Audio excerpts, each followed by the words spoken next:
नमस्कार विद्यार्थी मित्रांनो, स्वागत आहे तुमचं आजच्या नवीन व्हिडिओमध्ये। तर आज आपण 7 ऑगस्ट 2026च्या अति महत्त्वाच्या चालू घडामोडी पाहत आहोत। तर या व्हिडिओमध्ये मी एकूण 10 प्रश्न आणि त्यांचे स्पष्टीकरण घेण्याचा पुरेपूर प्रयत्न केलाय, तर सर्वांनी शेवटपर्यंत हा व्हिडिओ पाहायचा आहे। तर चला, आजचा आपला पहिला आणि महत्त्वाचा प्रश्न आपण या ठिकाणी पाहून घेऊयात। तर पहिला प्रश्न, आरबीआय म्हणजेच रिझर्व्ह बँक ऑफ इंडियाच्या नवीन कार्यकारी संचालकपदी नुकतीच कोणाची नियुक्ती करण्यात आलेली आहे? तर याचे योग्य उत्तर आहे ऑप्शन बी, मोनिशा चक्रवर्ती यांची नियुक्ती करण्यात आली आहे। कोणाची? तर मोनिशा चक्रवर्ती यांची। तर यानंतर आपण याविषयी महत्त्वाची माहिती देखील पाहून घेऊयात। तर विद्यार्थी मित्रांनो, मोनिशा चक्रवर्ती यांची रिझर्व्ह बँक ऑफ इंडिया म्हणजेच आरबीआयच्या कार्यकारी संचालकपदी नुकतीच नियुक्ती करण्यात आली आहे। तर 3 ऑगस्ट 2026 पासून त्यांची नियुक्ती प्रभावी झालेली आहे। तर महत्त्वाची शॉर्टमध्ये माहिती पाहूयात आपण। तर नियुक्ती केव्हा लागू झाली? तर 3 ऑगस्ट 2026 आणि त्यांचे पद कोणते आहे? तर पूर्वीचे तर डिपार्टमेंट ऑफ सुपरविजन मध्ये chief general manager in charge. ठीक आहे। तर विद्यार्थी मित्रांनो, नवीन त्यांच्याकडे कोणत्या जबाबदाऱ्या सोपवण्यात आल्या आहेत? तर फॉरेन एक्सचेंज डिपार्टमेंट म्हणजे परकीय चलन विभाग यांची देखरेख। तर यानंतर फायनान्शियल मार्केट रेग्युलेशन डिपार्टमेंट म्हणजेच वित्तीय बाजार नियमन विभाग याची देखरेख देखील त्यांच्याकडे सोपवण्यात आलेली आहे। तर यानंतर आपण त्यांचा अनुभव पाहून घेऊयात। तर केंद्रीय बँकिंग क्षेत्रातील 30 वर्षांहून अधिक त्यांचा अनुभव आहे आणि आरबीआय मध्ये विविध महत्त्वाच्या पदांवर कार्य करण्याचा त्यांचा प्रदीर्घ अनुभव देखील आहे। यानंतर इतर महत्त्वाच्या नियुक्त्या आपण पाहून घेऊयात। तर 1 जुलै 2026 रोजी रविशंकर यांचीही आरबीआयचे कार्यकारी संचालक म्हणून नियुक्ती करण्यात आली होती। यानंतर तुमच्यासाठी मी स्पेशली परीक्षेसाठी लक्षात ठेवण्यासारखे महत्त्वाचे पॉइंट्स काढलेले आहेत। तर आरबीआयच्या नव्या कार्यकारी संचालक नाव आहे मोनिशा चक्रवर्ती। नियुक्ती लागू 3 ऑगस्ट 2026। पूर्वीचे पद chief general manager in charge department of supervision. ठीक आहे। आणि नवीन जबाबदाऱ्या तर फॉरेन एक्सचेंज डिपार्टमेंट व फायनान्शियल मार्केट्स रेग्युलेशन डिपार्टमेंट। आणि त्यांचा अनुभव तर 30 वर्षांहून अधिक त्यांचा अनुभव आहे आणि 1 जुलै 2026 रोजी रविशंकर यांचीही आरबीआयचे कार्यकारी संचालक म्हणून नियुक्ती करण्यात आली आहे। ठीक आहे। सर्वांनी हे महत्त्वाचे पॉइंट लक्षात ठेवण्याचा पुरेपूर प्रयत्न करा। यानंतर कुणबी प्रमाणपत्रे रद्द करण्याचा सरकारचा कट असल्याचा आरोप कोणी केलेला आहे? तर याचे योग्य उत्तर आहे ऑप्शन बी, मनोज जरांगे पाटील यांनी केलेला आहे। तर विद्यार्थी मित्रांनो, मराठा आरक्षण आंदोलक मनोज जरांगे पाटील यांनी कुणबी प्रमाणपत्रे रद्द करण्याचा सरकारचा कट असल्याचा गंभीर आरोप केलेला आहे। तर प्रमुख आरोप आपण या ठिकाणी पाहून घेऊयात।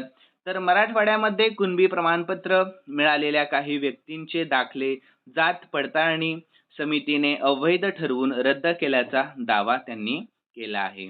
यानंतर संबंधित नोंदी उपलब्ध असूनही राजकीय द्वेष आणि स्वार्थापोटी प्रमाणपत्रे रद्द केली जात असल्याचा आरोप त्यांनी केला आणि या प्रकरणावरून त्यांनी मुख्यमंत्री देवेंद्र फडणवीस, उपमुख्यमंत्री एकनाथ शिंदे आणि मंत्री चंद्रशेखर बावनकुळे यांच्यावर निशाणा साधलेला आपल्याला दिसून येतोय।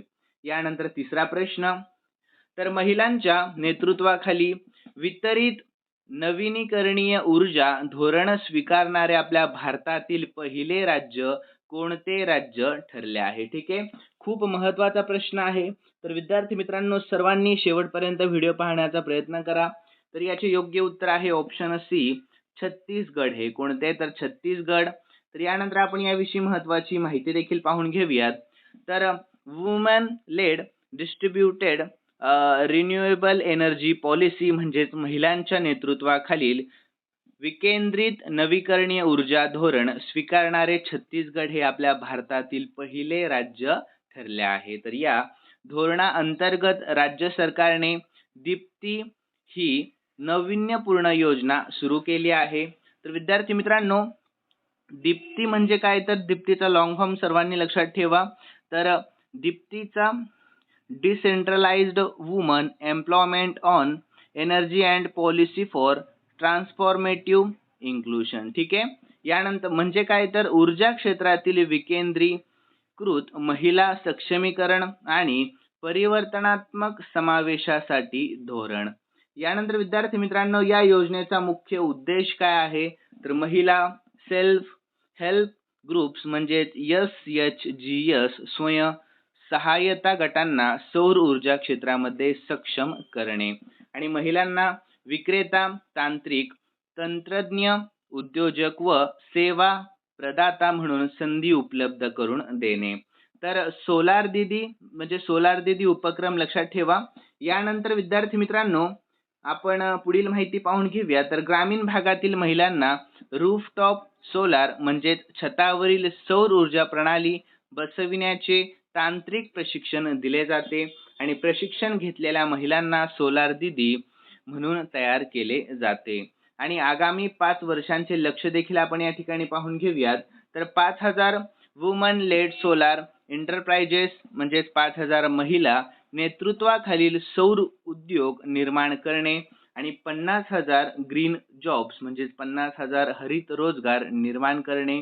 आणि स्पेशली तुमच्यासाठी परीक्षेसाठी लक्षात ठेवण्यासारखे महत्त्वाचे पॉइंट्स मी तुमच्यासाठी काढलेले आहेत. तर पहिले राज्य छत्तीसगड, धोरण woman led distributed renewable energy policy म्हणजे महिलांच्या नेतृत्वाखालील विकेंद्रित नवीकरणीय ऊर्जा धोरण. योजना कोणती आहे, तर योजना आहे दीप्ती ही योजना. आणि प्रमुख लाभार्थी तर वुमेन SHGS म्हणजेच महिला स्वयंसहाय्यता गट. आणि उपक्रम कोणता आहे, तर सोलार दीदी हा. आणि 5 वर्षांचे लक्ष्य काय आहे, तर 5,000 सौर उद्योग प्लस 50,000 हरित रोजगार म्हणजेच ग्रीन जॉब्स. यानंतर चौथा प्रश्न, तर आपल्या भारत देशातील पहिले सरकारी AI विद्यापीठ कोणते राज्य स्थापन करणार आहे. खूप जास्त महत्त्वाचा प्रश्न आहे, सर्वांनी या प्रश्नाकडे लक्ष द्या. तर याचे योग्य उत्तर आहे ऑप्शन बी, ते आहे कर्नाटक हे राज्य. कोणते राज्य, कर्नाटक हे राज्य. तर विद्यार्थी मित्रांनो, गव्हर्नमेंट आर्टिफिशियल इंटेलिजन्स युनिव्हर्सिटी म्हणजे सरकारी कृत्रिम बुद्धिमत्ता विद्यापीठ स्थापन करणारे कर्नाटक हे देशातील पहिले राज्य ठरणार आहे. तर कर्नाटकचे मुख्यमंत्री सध्याचे DK शिवकुमार यांनी बेंगळुरू येथे आयोजित गुगल I/O कनेक्ट इंडिया 2026 कार्यक्रमामध्ये ही महत्त्वपूर्ण घोषणा आपल्याला केलेली दिसून येत आहे. तर यानंतर विद्यार्थी मित्रांनो, या विद्यापीठाची प्रमुख वैशिष्ट्ये काय आहे, तर मुख्य कॅम्पस. तर बेंगळुरूमध्ये 100 एकर जागेवर विद्यापीठ उभारले जाणार आहे आणि प्रादेशिक कॅम्पस तर कलबुर्गी आणि बेळगावी, हुबळी आणि यानंतर धारवाड आणि मंगळुरू आणि म्हैसूर. तर यानंतर विद्यार्थी मित्रांनो, AI हब म्हणजेच कृत्रिम बुद्धिमत्ता केंद्र आपण या ठिकाणी पाहून घेऊयात. तर विद्यापीठासोबत स्वतंत्र AI हब स्थापन केला जाणार आहे आणि हे स्टार्टअप्स नव उद्योजक, तंत्रज्ञान कंपन्या आणि संशोधक यांच्यासाठी उष्मायन केंद्र म्हणून काम करणार आहे. यानंतर विद्यापीठाची प्रमुख उद्दिष्टे काय आहेत, तर वर्ल्ड क्लास AI टॅलेंट म्हणजे जागतिक दर्जाची AI प्रतिभा निर्माण करणे आणि ॲडव्हान्स रिसर्च म्हणजे प्रगत संशोधन वाढवणे आणि इंडस्ट्रीज अकॅडमिया कोलॅबोरेशन म्हणजे उद्योग आणि शैक्षणिक संस्थांमधील समन्वय मजबूत करणे. आणि स्पेशली तुमच्यासाठी परीक्षेसाठी लक्षात ठेवण्यासाठी महत्त्वाचे पॉइंट्स, तर देशातील पहिले सरकारी AI विद्यापीठ आहे कर्नाटक, मुख्य कॅम्पस बेंगळुरू, मुख्य कॅम्पसचे क्षेत्रफळ आहे 100 एकर, घोषणा करणारे कोण आहेत, DK शिवकुमार. आणि AI हब स्टार्टअप्स, तंत्रज्ञान कंपन्या व संशोधकांसाठी उष्मायन केंद्र आणि प्रादेशिक कॅम्पस तर कलबुर्गी, बेळगावी, हुबळी आणि धारवाड, मंगळुरू व म्हैसूर. यानंतर विद्यार्थी मित्रांनो, 5वा प्रश्न पाहूयात.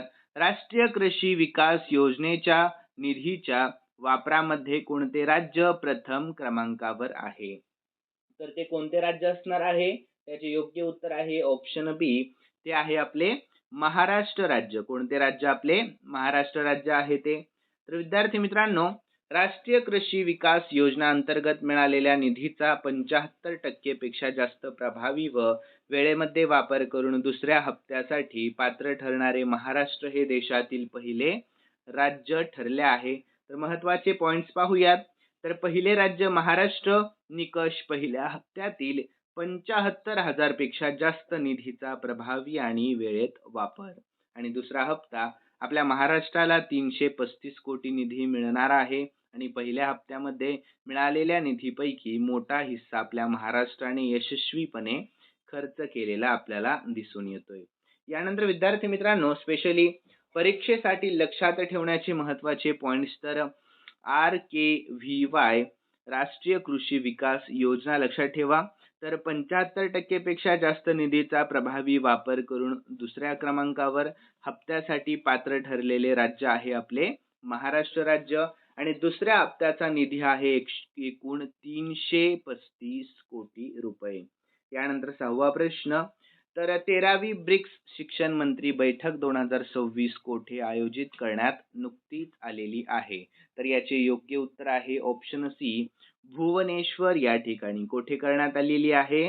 भुवनेश्वर. तर विद्यार्थी मित्रांनो, 13वी ब्रिक्स शिक्षण मंत्री बैठक 2026 आपल्या भारताच्या अध्यक्षतेखाली भुवनेश्वर, ओडिशा येथे आयोजित करण्यात आली आहे. तर सर्वांनी कालावधी लक्षात ठेवा. कालावधी आहे 5 ते 7 ऑगस्ट 2026 आणि यजमान आपल्या भारताचे केंद्रीय शिक्षण मंत्रालय. आणि या बैठकीचा मुख्य उद्देश काय असणार आहे? तर ब्रिक्स सदस्य देशांमधील शिक्षण क्षेत्रातील सहकार्य मजबूत करणे, कौशल्य विकास म्हणजे स्किल डेव्हलपमेंट क्षेत्रामध्ये परस्पर सहकार्य वाढवणे आणि रिसर्च म्हणजे संशोधन आणि नवोपक्रम म्हणजे इनोव्हेशन यांना प्रोत्साहन देणे. यानंतर विद्यार्थी मित्रांनो, सदस्य देशांमध्ये ज्ञान आणि अनुभवांची देवाणघेवाण यामध्ये वाढवणे आणि स्पेशली तुमच्यासाठी परीक्षेसाठी लक्षात ठेवण्याचे महत्त्वाचे मुद्दे पाहूयात. तर बैठक 13वी ब्रिक्स शिक्षण मंत्री बैठक 2026, अध्यक्षता आपला भारत देश आणि ठिकाण भुवनेश्वर, ओडिशा आणि कालावधी देखील लक्षात ठेवा 5 ते 7 ऑगस्ट 2026 आणि यजमान आहे केंद्रीय शिक्षण मंत्रालय. आणि याचा मुख्य उद्देश काय आहे? तर शिक्षण, कौशल्य विकास, संशोधन व नवोपक्रम क्षेत्रातील सहकार्य वाढवणे. यानंतर 7वा प्रश्न, राष्ट्रीय हातमाग दिन म्हणजे नॅशनल हँडलूम डे दरवर्षी केव्हा साजरा केला जातो? तर तो दिवस 7 ऑगस्ट या दिवशी दरवर्षी साजरा केला जातो. तर विद्यार्थी मित्रांनो, याविषयी आपण शॉर्टमध्ये महत्त्वाची माहिती पाहून घेऊयात. तर राष्ट्रीय हातमाग दिन दरवर्षी 7 ऑगस्ट रोजी आपल्या भारतामध्ये साजरा केला जातो आणि हा दिवस 7 ऑगस्ट 1905 रोजी सुरू झालेल्या ऐतिहासिक स्वदेशी चळवळीच्या स्मरणार्थ साजरा केला जातो. तर आपल्या भारत सरकारने 2015 पासून राष्ट्रीय हातमाग दिन साजरा करण्यास सुरुवात केली आहे. तर याचा मुख्य उद्देश काय आहे? तर हातमाग उद्योगाचे महत्त्व अधोरेखित करणे, देशाच्या आर्थिक व सांस्कृतिक विकासामध्ये विणकरांचे योगदान अधोरेखित करणे आणि हातमाग क्षेत्रातील कारागीर व विणकरांना प्रोत्साहन देणे. आणि विद्यार्थ्यांना परीक्षेसाठी लक्षात ठेवण्याजोगे काही महत्त्वाचे पॉइंट्स पाहूयात. राष्ट्रीय हातमाग दिन तारीख आहे 7 ऑगस्ट, सुरुवात 2015 पासून आणि कोणत्या घटनेच्या स्मरणार्थ? तर 1905 ची स्वदेशी चळवळ. आणि स्वदेशी चळवळीची सुरुवात केव्हा झाली? तर 7 ऑगस्ट 1905 मध्ये. आणि याचा मुख्य उद्देश काय आहे? हातमाग उद्योग व विणकरांच्या योगदानाबाबत जनजागृती करणे. यानंतर 8वा प्रश्न, भटक्या कुत्र्यांना अन्न देण्यासाठी राज्य सरकारने कोणती नवीन व्यवस्था नुकतीच लागू केलेली आहे? तर विद्यार्थी मित्रांनो, याचे योग्य उत्तर काय असणार आहे? तर याचे योग्य उत्तर आहे ऑप्शन बी, फक्त निश्चिंत फीडिंग झोन मध्ये अन्न देणे. ठीक आहे, लक्षात ठेवा. आणि याविषयी आपण शॉर्टमध्ये महत्त्वाची माहिती पाहूयात. तर सर्वोच्च न्यायालयाच्या आदेशानुसार महाराष्ट्र शासनाच्या नगर विकास विभागाने भटक्या कुत्र्यांचा उपद्रव कमी करण्यासाठी आणि नागरिकांच्या सुरक्षेसाठी नवीन नियमावली जाहीर केली आहे. तर यामध्ये काय बदलणार आहे हे देखील सर्वांनी पाहून घ्या. तर आता रस्त्यावर किंवा उघड्यावर मनमर्जीने भटक्या कुत्र्यांना अन्न देता येणार नाही. तर प्राणीप्रेमींना कुत्र्यांना अन्न देण्यासाठी स्थानिक प्रशासनाने निश्चित केलेल्या फीडिंग झोन म्हणजेच अन्नदान क्षेत्र याचाच वापर करावा लागणार आहे. तर या व्यवस्थेचा उद्देश नागरिकांची सुरक्षा आणि भटक्या कुत्र्यांच्या व्यवस्थापनामध्ये संतुलन राखणे असा आहे. तर संबंधित विभाग तर महाराष्ट्र शासनाचा नगर विकास विभाग आहे हा, आणि आधार तर सर्वोच्च न्यायालयाचा आदेश आहे. यानंतर 9वा प्रश्न, तर महाराष्ट्र शासनाने कोणत्या पदार्थाच्या विक्रीवर 1 वर्षाची बंदी घातलेली आहे? तर कोणता आहे तो पदार्थ? तर तो आहे ॲनालॉग पनीर. कोणता? तर ॲनालॉग पनीर. तर विद्यार्थी मित्रांनो, महाराष्ट्र शासनाच्या अन्न व औषध प्रशासनाने म्हणजेच काय तर FDAने फूड अँड ड्रग्स ॲडमिनिस्ट्रेशनने राज्यभर analog paneer, non dairy paneer यांच्या उत्पादन, साठवणूक, वाहतूक आणि विक्रीवर 1 वर्षाची बंदी घातलेली आहे. तर अन्न सुरक्षा नियमांचे उल्लंघन व जन आरोग्याला निर्माण होणारा धोका लक्षात घेऊन हा मोठा निर्णय घेण्यात आला आहे. तर बंदीचे प्रमुख नियम काय आहेत? तर उत्पादन, ॲनालॉग पनीरचे उत्पादन करता येणार नाही. साठवणूक, तर अशा पदार्थांचा साठा करता येणार नाही. आणि वाहतूक, तर ॲनालॉग पनीरची वाहतूक करण्यास पूर्णपणे बंदी करण्यात आली आहे. आणि याची विक्री, तर ॲनालॉग पनीरची विक्री करता येणार नाही आणि बंदीचा कालावधी आहे एकूण 1 वर्ष. तर विद्यार्थी मित्रांनो, ही बंदी कोणी केली? मला कॉमेंटमध्ये सांगण्याचा प्रयत्न करा. आणि यानंतर परीक्षेसाठी लक्षात ठेवण्याचे महत्त्वाचे पॉइंट, तर बंदी घालणारे महाराष्ट्र अन्न व औषध प्रशासन. आणि पदार्थ, तर ॲनालॉग पनीर. आणि बंदी, उत्पादन, साठवणूक, वाहतूक व विक्री. आणि या बंदीचा कालावधी आहे 1 वर्ष. मुख्य कारण अन्न सुरक्षा आणि जन आरोग्याचे संरक्षण. यानंतर विद्यार्थी मित्रांनो, पुढील प्रश्न आहे आपला 10वा. तर नुकतेच आपल्या भारताने कोणत्या बॅलिस्टिक क्षेपणास्त्राची यशस्वी चाचणी केलेली आहे? खूप जास्त महत्त्वाचा प्रश्न आहे. सर्वांनी या प्रश्नाकडे लक्ष द्या. तर याचे योग्य उत्तर आहे ऑप्शन बी, अग्नी 4 या. कोणत्या? तर अग्नी 4 या. तर याविषयी आपण शॉर्टमध्ये महत्त्वाची माहिती पाहून घेऊयात. तर आपल्या भारताने 6 ऑगस्ट 2026 रोजी ओडिशातील चांदीपूर येथील एकात्मिक चाचणी केंद्रातून अग्नी 4 या मध्यम पल्ल्याच्या बॅलिस्टिक क्षेपणास्त्राची यशस्वी चाचणी घेतली आहे. आणि हे क्षेपणास्त्र अण्वस्त्र वाहून नेण्यास सक्षम आहे. तर विद्यार्थी मित्रांनो, या चाचणीची महत्त्वाची वैशिष्ट्ये आपण पाहून घेऊयात. तर या चाचणीची तारीख आहे 6 ऑगस्ट 2026. चाचणी स्थळ एकात्मिक चाचणी केंद्र चांदीपूर ओडिशा. क्षेपणास्त्र अग्नी 4. मारक क्षमता सुमारे 4000 किलोमीटर. प्रकार मध्यम पल्ल्याचे बॅलिस्टिक क्षेपणास्त्र. इंधन 2 टप्प्यांचे धन इंधनावर चालणारे. आणि प्रक्षेपण प्रकार, तर पृष्ठभाग ते पृष्ठभाग. ठीक आहे. तर विद्यार्थी मित्रांनो, देखरेख, तर स्ट्रॅटेजिक फोर्सेस कमांड. यानंतर चाचणीचा उद्देश काय आहे? तर या चाचणीद्वारे क्षेपणास्त्राच्या तांत्रिक क्षमता आणि वापरकर्ता चाचणीशी संबंधित निकषांची यशस्वी पडताळणी करण्यात आली आहे.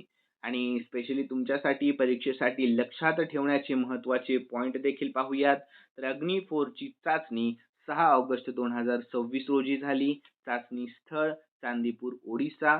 आणि मारक क्षमता सुमारे 4000 किलोमीटर. आणि प्रकार, तर मध्यम पल्ल्याचे बॅलिस्टिक क्षेपणास्त्र. आणि देखरेख स्ट्रॅटेजिक फोर्सेस कमांड.